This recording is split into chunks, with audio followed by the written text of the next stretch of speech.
With the forecast, what are the chances of having something a little clearer and brighter? I seem to be asking you that an awful lot. You are. Well, if I said it was going to be clearer and brighter, I would be lying, so I'm not going to say that.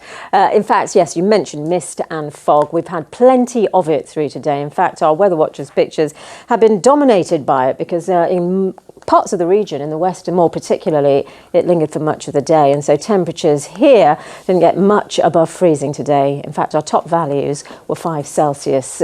Further west, we saw highs of just 3 to 4 Celsius.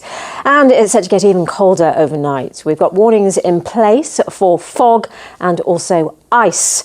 That fog could be fairly widespread, locally dense, and the ice is going to occur on untreated surfaces where we've had rain in previous days. We didn't have any rain today across the region. It was to the southeast of us, so it has been dry.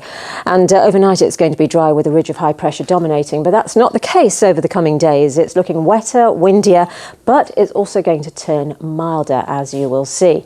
Currently then, we've got a ridge of high pressure building from the south, but this is the system that we're turning our attention to. This will arrive later on tomorrow, during tomorrow night more particularly, and it's going to bring in some heavy rain. So we could see from that between 7 to 11 millimetres generally, around 15 to 20 millimetres over the southwestern hills, and then we've got some showers following in, packing in behind that on Thursday, and you could see between 4 to 7 millimetres from those. So that's worth taking note of if you're in those areas that are prone to flooding.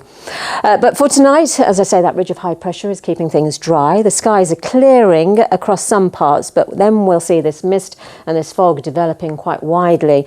And temperatures will drop away to about -2, -3 Celsius. We'll see some frost and, as I say, some ice as well into the morning tomorrow. But once any mist and fog has cleared, which it will do, we'll see some pleasant spells of sun for a time. Temperatures up to about 10 Celsius in the south, 6 in the north, and then the cloud thickening from the west, which is going to give rise to that rain, quite heavy in places tomorrow night and windy with it.